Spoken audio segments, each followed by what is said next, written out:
Oups, je vous avais oublié. Désolé, donc vous n'avez pas vu le traitement, mais là je viens de traiter les carottes. Et là je repasse dans un champ de pommes de terre. Voilà, j'ai une petite butte entre deux. Et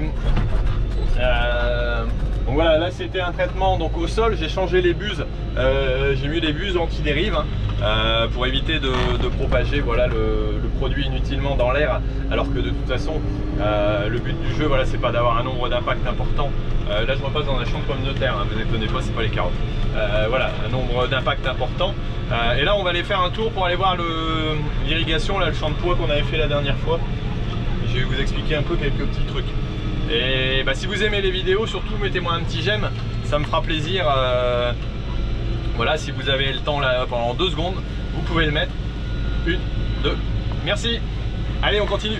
Voilà, il y a Emilien qui vient de mettre l'enrouleur. Donc là on voit un beau petit arc-en-ciel. C'est plutôt sympathique, non? Je sais pas ce que vous en pensez. Mais voilà, donc pourquoi j'ai voulu arroser ces pois, je le réexplique, hein. On voit beaucoup mieux là comment c'est levé. On a des passages où c'est bien levé et on a des endroits où, voilà, comme ici, ça l'est moins. Donc clairement, sinon on va avoir des décalages. Et là on voit c'est plus levé, là c'est levé, là c'est plus levé. Alors c'est soit les histoires de passage de roue exactement ou d'enterrage. Et ici, il y a une question d'humidité, hein, dans le sol. Et là ici clairement, il y a des graines qui ne sont pas du tout germées.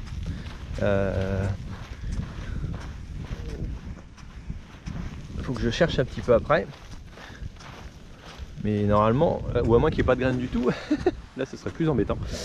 Mais voilà, allez, on va essayer de chercher ça un petit peu. On voit encore mieux ce qui se passe, on a des bandes de lever et de pas lever, hein, donc passage de roue, tassement, humidité. Et là clairement le but du jeu, voilà, on voit qu'il y a un poids qui est élevé par exemple ici, ça va être d'avoir alimenté en eau jusqu'à la graine qui doit encore être là. Voilà, par exemple ici il y en a une, voilà, qui était, est-ce qu'elle a été craquée ou pas? Non. Ah tiens, j'ai mon copain le ver de terre aussi, coucou, ça va? Et donc voilà, la graine est tout juste germée, voilà, elle est humide et là maintenant elle va pouvoir partir, alors que sinon j'aurais eu des décalages. Et comme on n'annonce pas de pluie du tout, le but du jeu ça serait vraiment que ça lève. Déjà là il va y avoir un écart entre les uns et les autres, mais qu'on va limiter un petit peu. Bon, je vais ramasser mon petit plastique de casse-croûte là, je sais pas qui est-ce qui a acheté ça encore, mais bon, de toute façon la bordure c'est une catastrophe là-bas. Allez, on repart pour des nouvelles aventures. La difficulté ici au niveau de l'irrigation, c'est que vous voyez, on a la parcelle en pointe et on a l'angle, voilà, de l'enrouleur qui est comme ça. Donc on va devoir tout simplement élargir au fur et à mesure le cône pour que on puisse arroser l'ensemble, voilà, sans aller arroser la route, au risque de, voilà, de causer des soucis éventuellement aux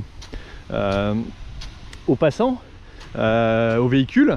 Et puis de montrer aussi qu'on gaspille de l'eau, c'est une chose aussi importante. Les gens ne comprennent pas déjà là d'en voir un petit peu en bordure, ils vont déjà faire des bons, mais si la route est complètement arrosée quelque part, c'est pas respectueux non plus vis-à-vis de l'environnement, vu que c'est du gaspillage, même si on essaye de le limiter au maximum. Donc là Emilien va passer 1 heure ou 1 heure et demie en attendant qu'on arrive sur la partie la plus longue pour régler au fur et à mesure que l'enroulage se fait. On voit que l'enroulage se fait tout doucement là, progressivement. Donc là on a déjà avancé de 5-6 mètres. Bon, le travail est correct, voilà, et je suis assez content parce qu'il n'y a pas d'oiseaux. On a toujours notre effaroucheur sonore qui est là-bas, les deux qui sont ici, plus nos espèces d'épouvantails la bleue.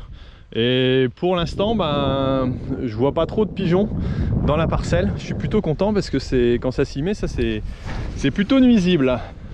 C'est le moins qu'on puisse dire. Allez, on va regarder un coup le bord, si ça mouille pas trop. Bien sûr, c'est toujours quand il y a des voitures qui passent, hein, c'est bizarre.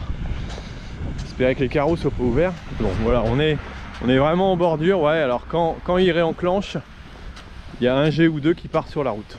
Mais le but du jeu, c'est aussi d'arroser ce qui est qui est en bordure de route, parce que là aussi ça va être difficile à irriguer. Ou alors il aurait fallu carrément mettre le canon sur le bord et puis l'orienter comme ça, mais ça me faisait une passe de plus et dans l'organisation c'est pas ce qui est le plus top, quoi. Allez, Alexandre part au champ et là on vient de rentrer la urée qui a été en réparation parce qu'elle avait été accidentée, et il y a un vérin qui a été changé. Alors ceux qui se sont foutus de ma gueule parce que j'avais laissé du grain cet été, voilà, et qui m'ont dit que c'était de ta faute et patati patata, non, il y avait une fuite dans le vérin. Donc c'est une problématique simplement de fuite dans le vérin sur ces quelques modèles là. Voilà, c'est pas très grave, mais en même temps c'est quand même gênant. Et ceux qui se sont foutus de ma gueule, eh ben, vous aviez eu tort. Voilà, je tenais à vous le dire. Tiens, allez, on va continuer à travailler.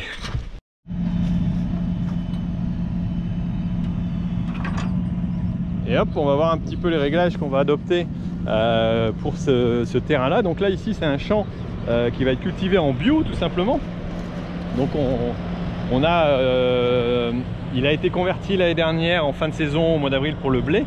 Donc là on est en C2, hein, comme on dit, donc c'est la deuxième année d'exploitation en bio.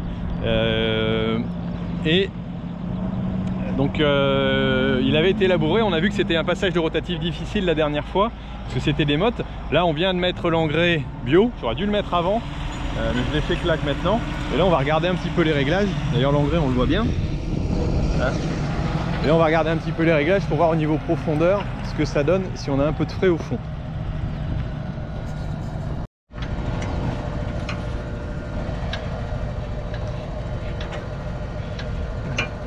Hop, réglage à 9 ici, décalage de 2 crans, ça fait un peu de tour, voilà. Et Alexandre fait la même chose de l'autre côté. On va voir ce que ça donne. Je vais travailler un petit peu plus profond là. Ça avait été bien roulé, mais on voit que ça reste motteux en dessous. Et je voudrais que ces mottes elles soient peut-être un peu plus à l'intérieur. Et retravailler un petit peu le fond aussi, parce que là il y a un peu de fraîcheur, mais on l'a pas pour l'instant. Alors on a changé le réglage à 10 pour être encore un petit peu plus profond. Je trouve pas que ce soit encore terrible, mais bon, les fonds sont déjà bien secs. Voilà, après on était sur le bord du champ qui est forcément un petit peu plus tassé que le reste. Donc là on affine un petit peu, on a encore des grosses mottes. Après je vais pas m'amuser à travailler à détruire ça, de toute façon les chasse-mottes du semoir devraient les dégager. Et voilà, si j'enfonce un petit peu, normalement la profondeur de semis devrait ressembler à ça approximativement. Et là on est clairement dans du frais qui a été ameubli un petit peu. C'est pour ça que je voulais descendre un petit peu, ameublir un petit peu le fond sans forcément le remonter. Même si là on voit que ça remonte un petit peu, mais bon, le but du jeu là c'est pas d'assécher, hein, clairement.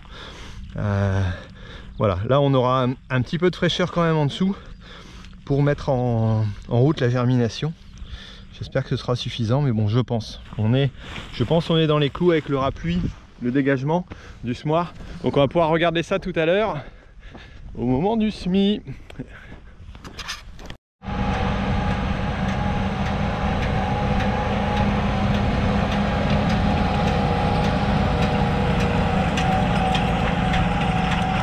Poussière.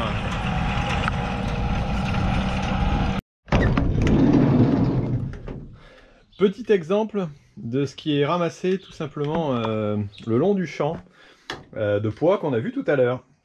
Voilà, c'est Emilien qui s'amusait à ramasser tout ça pour tout simplement l'enlever. Vous voyez un peu ce que ça donne comme déchet qui peut être lâché. Alors je sais pas si c'est les gens sur la route ou autrement, mais bon, en tout cas le bord de champ est vraiment dégueulasse.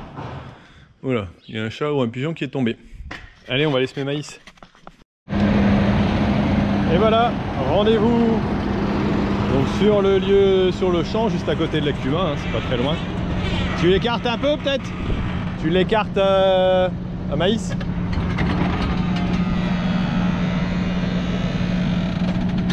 Et voilà, semoir extensible, extend, plutôt pratique.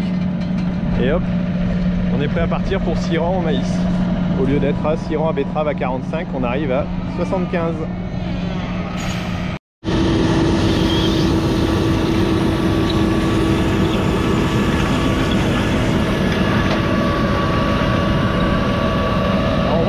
taille des socs.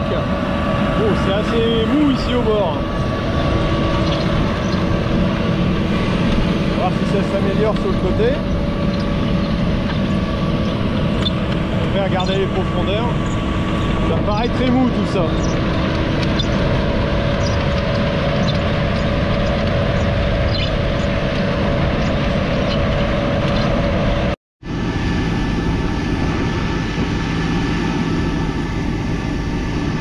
L'écartement est censé être de 13,5. Et là, on voit qu'on doit avoir quelque chose qui ressemble à ça. Ce qu'il y a de bien, c'est que là, on est bien dans le frais. Voilà, tout juste. Alors qu'à côté, c'est hyper moteux. Alors, bon, je sais pas trop. Est-ce qu'il va falloir affiner ça ou pas, mais je vois pas ce que je vais faire avec des trucs pareils. Donc je crois que je vais en rester là, je vais pas m'amuser à repasser quelque chose d'autre en plus. Bon, pas évident du tout de régler ça, c'est très creux. Je vais vérifier les profondeurs. Bon, pour l'instant, c'est la première fois qu'on se sert des chasse-mottes, mais voilà, après c'est une question de profondeur. Ici ça a l'air d'aller, ça a l'air régulier quand même. Il y a des endroits où au niveau des passages c'est un peu compliqué. Le dessus n'est vraiment pas présentable. Par contre à l'intérieur on voit que voilà, au niveau hauteur, j'ai pas pris le mètre, mais je suis dans les bonnes profondeurs pour être juste bien pointé. Là ici c'est pareil, on est dans le frais, donc c'est ce qui me rassure un peu, même si le dessus de toute façon casser des mottes comme celle-là, je vois pas ce que je vais arriver à faire, ça me paraît impossible. J'ai pas l'habitude de travailler dans des conditions comme ça, mais je suppose que s'il y a des chasse-mottes, c'est que ça doit servir de temps en temps. Donc voilà, bon, on va s'en contenter. Là c'est un peu plus régulier déjà, mais de toute façon on a des écarts au niveau de la parcelle, donc c'est pas du tout évident que ce soit bien régulier. Mais c'est déjà un petit peu mieux qu'au départ. Après le bord forcément lui était plus tassé, donc ça crée des conditions un peu plus compliquées.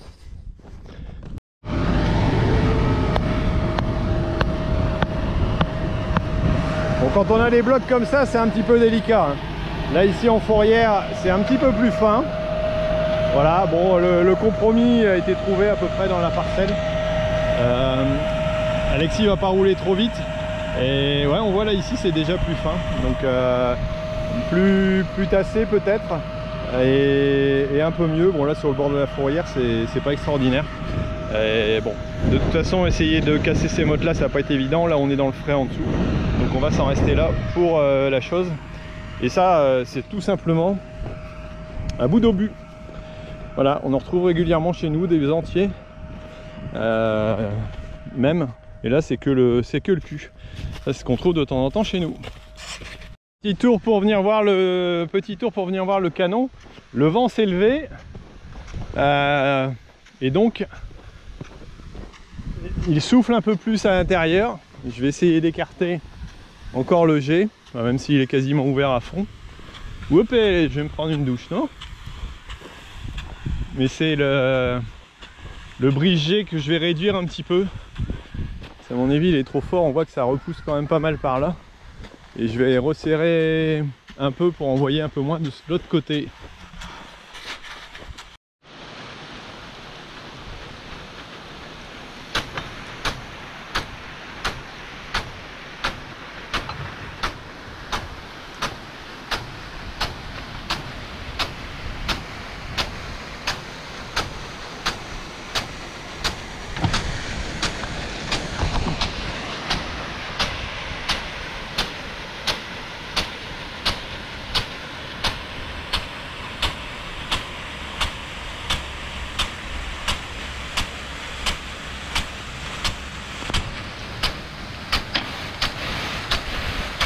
Ça mouille.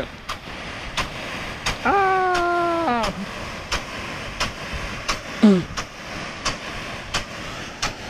ah bah un petit peu, ouais. J'aurais dû m'en aller d'ici. Et ça y est, encore une fois. Entre le feu et l'eau, décidément, on est servi. On a gagné un peu de distance. On le voit dans le premier jet. Là ça va envoyer un petit peu plus loin. Bon, de toute façon ça se resserre un tout petit peu là-bas. Donc je pense que c'est suffisant. On va le laisser partir comme ça. Un peu humide. C'est illimité. Mais clairement, dans ce genre de situation, on compte tellement sur la qualité du couvert pour réussir la culture d'après, c'est que la mise en place du couvert doit être rigoureusement soignée, sinon le système ne tournera pas. Intéressant, non? Donc là on a aussi des oignons, on est sur le même système, le couvert il se dégrade au fil du temps, et sur la photo de gauche, voilà une option qui permet de s'affranchir du strip. Bon, il est 20 h, alors je fais un petit coucou à tous les soignants. Voilà, je suis pas sur ma terrasse, on est en train de bosser, mais en tout cas, voilà, je fais un coucou aux soignants. Bon, puis Méné m'appelle. Allez, on continue. Bah, ici en bordure de route, c'est aussi Notre-Dame du plastique. Le soleil se couche, et là derrière, donc on a pris le petit chariot pour mettre les tuyaux, pour allonger un petit peu, pour arriver à aller faire la bordure contre les poids. Je me suis rendu compte tout à l'heure qu'on l'avait pas bien faite. Alors il nous annonce soi-disant entre 2 et 15 mm ce week-end, mais franchement je suis pas sûr du tout que ça tombe. Et quand on est dans l'irrigation, on fait ce qu'il y a à faire et puis après on arrête.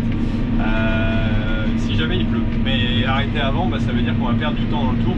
Et si jamais il pleut pas, bon, de toute façon ce qui sera tombé éventuellement servira quand même. Ce ne sera pas perdu quoi. Donc voilà. Coucou. Petit garçon qui fait coucou, je réponds, je dis coucou. Un peu dans la gadoue. Mais là-bas on va retomber dans le sec.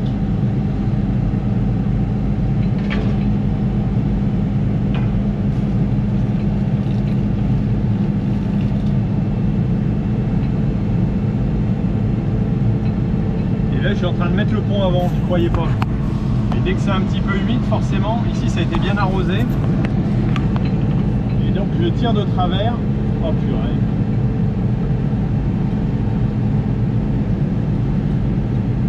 Quel bazar. Regardez un peu le truc là. Là ça a été vraiment bien arrosé, mais par contre devant vous voyez ça n'a pas été bien arrosé.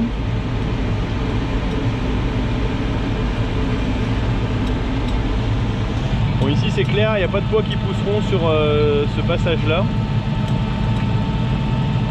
Mais le reste sera un peu plus arrosé, donc je pense que c'est quand même bénéfique. Bon, je suis pas du tout content de ce que j'ai fait ou de ce qui s'est passé par rapport à ce que je pensais qu'il allait se passer. Donc on va couper l'irrigation ce soir contre les pois et puis on reprendra ça demain.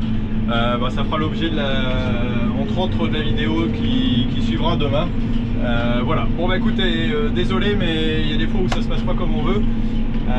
C'est pas toujours évident et on choisit pas toujours comment ça fonctionne. Décidément cette irrigation ça aurait été pénible. Bon allez, moi je vous laisse et puis je vous dis à demain. Allez ciao.